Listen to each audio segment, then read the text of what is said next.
જય હિન્દ. કાશ્મીરમાં જે ઘટના ઘટી 26 માણસો નિર્દોષ માણસોને એ નિહત્થા માણસ માટે હુમલો કરી ફરવા ગયેલા પરિવાર સાથે એના બાળકો સામે પિતાની હત્યા, ભાઈની હત્યા, પતિની હત્યા, કેટલી આ કાયરતા.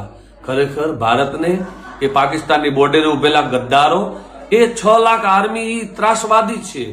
અહીંયા 26 મે અહીંયા 150 ની લાઈશું ઢાળે તારે હિન્દુસ્તાનમાં ઉત્સવ ઉજવાય. એક સામે હોને મારો તો જ આ, કારણ કે હણેને હણવામાં પાપ નથી. ગીતામાં કહે છે યદા યદા હિ ધર્મ સે ગ્લાનિર્ભવતિ ભારત. ધર્મની હાનિ થાય ત્યારે નિહત્થા માટે માણસ મારવા આવે હાથ થાય તો આને મારવામાં કોઈ પાપ નથી. એમ આપણે પણ આનો બદલો ત્યારે જ આપણે શાંતિ થાય કે 26 સામે 150 ની લાઈશું ઢળે અને ત્યારે સંતોષ થાય. ખરેખર એટલું બધું જીવ બળે છે ને એટલો ક્રોધ આવે છે. તો આના માટે એ ગયેલ આત્માઓને શાંતિ પરમાત્મા આપે અને એમના પરિવારને હિંમત આપે. અસ્તુ. જય હિન્દ.